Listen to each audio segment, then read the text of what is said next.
La recyclerie, c'est une ancienne gare de la Petite Ceinture qui a été réhabilitée en un tiers-lieu d'expérimentation dédié à l'éco-responsabilité pour sensibiliser un large public aux valeurs environnementales.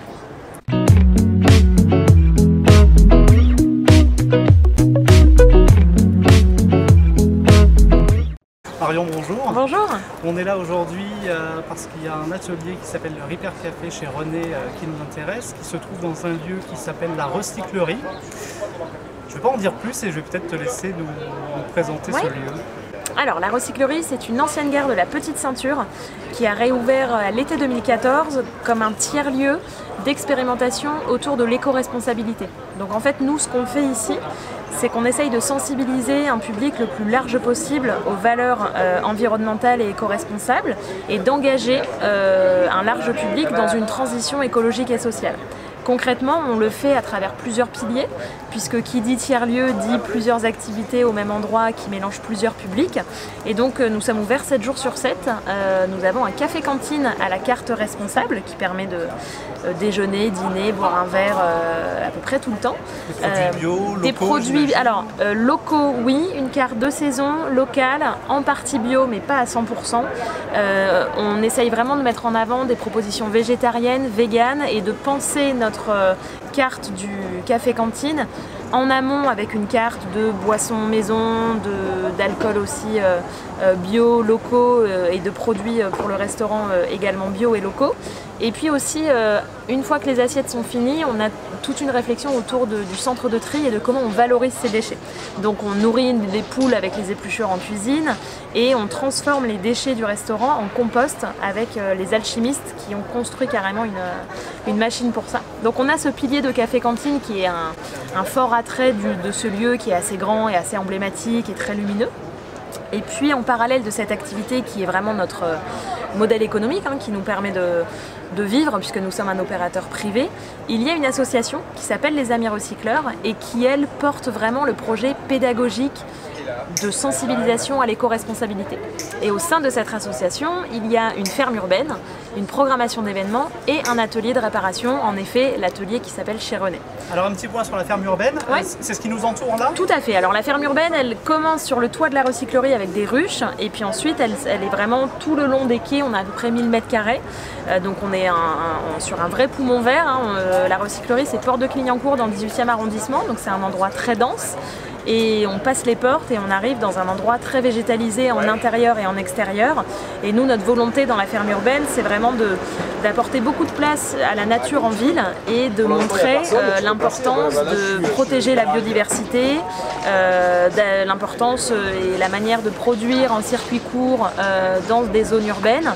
Et puis de sensibiliser, d'expliquer beaucoup ce que l'on fait à des scolaires, à des entreprises, au grand public. On fait beaucoup de visites à la recyclerie, puisque notre but c'est vraiment d'inspirer pour que d'autres personnes, d'autres communes, d'autres entreprises puissent s'inspirer de ces initiatives et les mettre en pratique à nouveau chez soi. L'idée du centre de tri par exemple, c'est évidemment que les personnes trient leurs déchets à la fin d'un repas, mais c'est surtout qu'elles se disent que le meilleur déchet c'est celui qui n'existe pas et qu'une fois qu'elles arrivent chez elles, elles vont réutiliser le pain pour faire du pain perdu et puis essayer de recycler les déchets. Voilà, on est vraiment dans cette volonté d'inspirer pour transmettre des bonnes pratiques. Ce qui se passe ici est très très concret et ça nous amène du coup chez René, votre atelier de réparation. Est-ce que tu peux nous en dire deux mots? On vient quand on a un objet à réparer, n'importe quel objet? Est-ce qu'il y a du matériel sur place pour qu'on puisse venir le réparer nous-mêmes? Alors, l'atelier de réparation, donc il existe depuis le début de la recyclerie. Il est très inspiré des puces de Saint-Ouen dont nous sommes voisins, qui redonnent vie à des objets depuis toujours. Et nous, notre volonté à l'atelier, c'est de réparer ce que l'on peut réparer pour ne pas jeter et d'essayer de partager au lieu de surconsommer. Donc concrètement, on a un réparateur qui est spécialisé dans la réparation du petit électroménager. Donc nous, notre spécialité, c'est vraiment le petit électroménager. Le grille-pain, le sèche-cheveux, la petite radio, l'enceinte, des petites choses comme ça, mais on ne va pas réparer de gros électroménagers comme un lave-vaisselle ou une machine à laver, ni d'électronique très pointue, type ordinateur, téléphone, machine à coudre, tout ce qui est très minutieux. Par contre, un aspirateur qui ne fonctionne plus juste parce que l'interrupteur est cassé, et ben nous, on a les compétences pour l'ouvrir, ce qui est très compliqué, hein, puisqu'aujourd'hui, toutes les marques font en sorte que ce soit très difficile de réparer du petit électroménager. Et puis, on va juste remettre une pièce qui a coûté 1 € et qui va éviter de jeter un aspirateur à la déchetterie pour en racheter un autre. Alors qu'il fallait juste, souvent c'est beaucoup d'entretien, hein, que ce soit pour les machines à café, ce genre de choses, en fait c'est entretenir, enlever le calcaire, détartrer, dépoussiérer ou changer une pièce. Alors parfois les pièces ne se font plus, ne se trouvent pas, donc on est dans l'incapacité de pouvoir réparer. Mais très souvent on répare, c'est juste un court-circuit, c'est juste du dépoussiérage, etc. Et nous on a les outils pour ouvrir. Après, donc ça c'est ce que l'on fait le plus, la réparation de petits électroménagers. On va également ouvrir notre atelier aux personnes qui souhaitent bricoler sur place. Donc ça, il faut être adhérent de notre association. Donc l'adhésion coûte 30 € par an et 20 € si vous êtes étudiant, chômeur ou bénéficiaire du RSA. Et vous pouvez accéder à plein de choses, entre autres à l'intérieur de l'atelier, notre établi et nos outils pour bricoler. Vous avez un projet de bricoler une étagère adaptée à votre cuisine toute petite d'un appartement parisien. Vous venez, on va vous prêter les outils. Vous amenez le bois, mais peut-être que nous on en a qui a été récupéré. Donc il y a aussi cet aspect-là. Vous donnez des conseils aussi? On essaye de donner des conseils. Après, ce qui est sûr, c'est qu'on a une grosse demande à l'atelier de réparation. C'est-à-dire qu'on a vraiment beaucoup de gens qui viennent faire réparer les choses. C'est bien ça. C'est super. Ça veut dire, alors c'est super, oui, parce que ça veut dire que tout le monde, enfin de plus en plus de personnes ont le réflexe et souhaitent réparer. Ce qui est moins super, c'est que ça veut dire aussi qu'on est vraiment témoin d'une obsolescence programmée de la part des marques et que nous, on est vraiment témoin d'objets qui nous sont amenés une semaine après la fin de la garantie, clairement parce qu'ils ont été planifiés pour mourir à ce moment-là. Donc on est aussi témoin de ce petit scandale et du coup on essaye de travailler pour éviter ce genre de choses.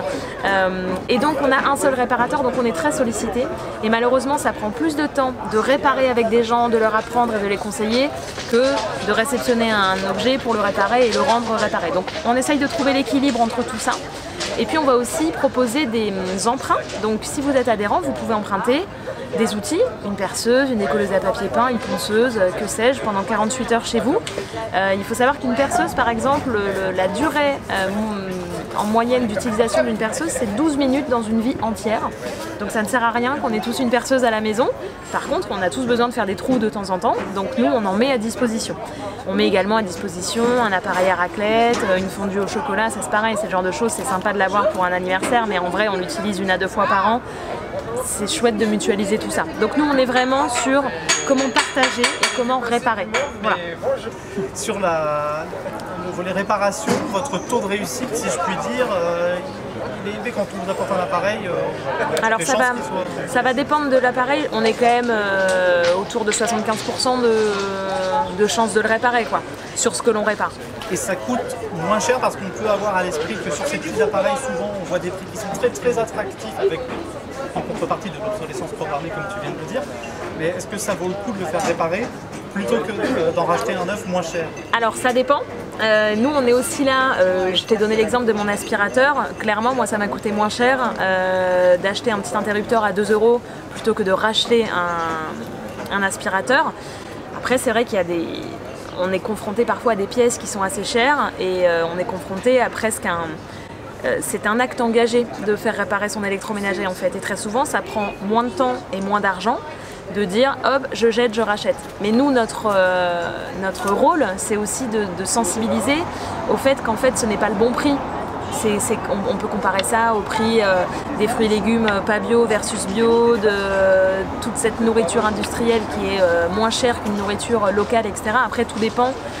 En fait, il faut comparer ce qui est comparable. Il y a des coûts cachés, c'est ce que exactement, il y a des coûts cachés, c'est-à-dire que l'impact environnemental, l'impact social derrière le rachat de certaines marques, etc., il est énorme et cet impact-là, on ne le voit pas affiché sur le prix d'achat. Donc on fait réparer, même si c'est un peu plus cher exactement, que de racheter, exactement. Et puis c'est une grande satisfaction de voir comment ça fonctionne, de se dire ah bah tiens j'ai sauvé un objet de la poubelle, etc. Enfin voilà, nous on est vraiment confrontés à des personnes qui soit sont des personnes un peu plus âgées et qui ont eu l'habitude, parce que nous à la recyclerie, on n'a rien inventé, on est juste en train de reprendre les initiatives qui ont du sens en fait. Réparer des choses, manger des fruits et légumes de saison et repriser un trou de chaussette plutôt que d'en racheter, en fait on n'a rien inventé, c'est ce qu'on faisait avant et c'est ce qui a du sens. Donc nous on essaye vraiment de revenir à ça, d'essayer de faire des choses avec ses mains, d'apprendre et en fait oui, faire un trou ça peut faire peur quand on l'a jamais fait, mais une fois qu'on a fait 3 trous sur une planche de bois réutilisée, on est à l'aise et on va se dire tiens oui en fait je vais fabriquer un meuble sur mesure avec du bois que j'ai récupéré et puis ça va être moins cher, hyper satisfaisant, ça va être bien mieux utilisé dans mon appartement parce que du coup ce sera vraiment sur mesure par rapport à l'espace que j'ai, enfin voilà il y a plein d'avantages et en plus j'ai passé un bon moment, j'ai échangé du savoir-faire avec César notre réparateur qui est un sacré personnage, j'ai rencontré d'autres personnes. Et j'ai été accompagnée dans le fait d'utiliser tel outil ou de réparer. Et puis la prochaine fois, peut-être que ma machine à café, je vais mieux l'entretenir et qu'en fait, elle va durer plus longtemps. Alors la recyclerie, c'est une cantine éco-responsable, c'est un lieu de biodiversité, c'est un atelier de réparation. Est-ce qu'il y a d'autres projets dont on n'a pas parlé ou d'autres projets qui sont à venir? On est sans arrêt en train de se renouveler, d'essayer de faire des choses. Donc là par exemple on investit les voies de la petite ceinture qui sont à l'extérieur là où les trains roulaient.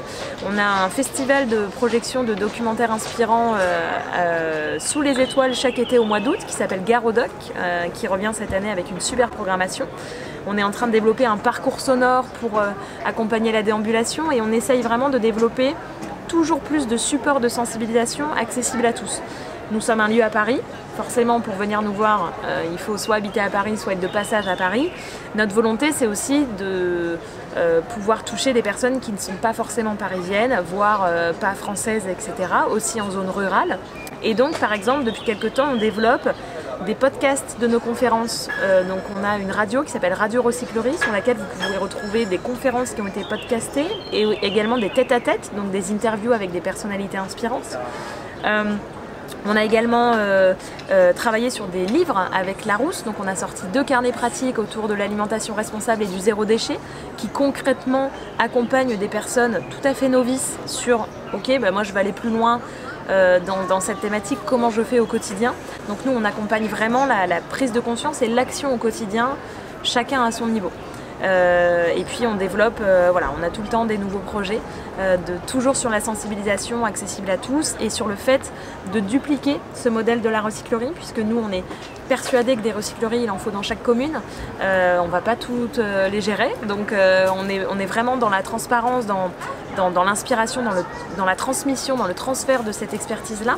Et on a fondé avec Siniuko, qui est à la tête de ce projet-là, tout un campus des tiers-lieux avec à la fois une formation de responsables de tiers-lieux culturels et également un incubateur pour les personnes qui ont déjà un lieu et qui vont ouvrir un lieu, alors pas forcément sur les mêmes valeurs que la recyclerie, mais en tout cas un tiers-lieu dans lequel il se passe plusieurs choses, avec plusieurs publics et avec un modèle économique qui est proche du nôtre, à savoir le café-restaurant qui va financer un contenu qui lui n'est pas rentable. Puisque là, tout ce dont j'ai parlé, la ferme, l'atelier, la programmation, ça ne rapporte pas d'argent.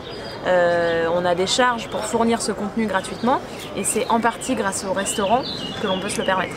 Voilà, depuis 2014 vous êtes là, ouais. Donc on peut dire que 6 ans c'est un modèle économique qui est viable. Tout à fait.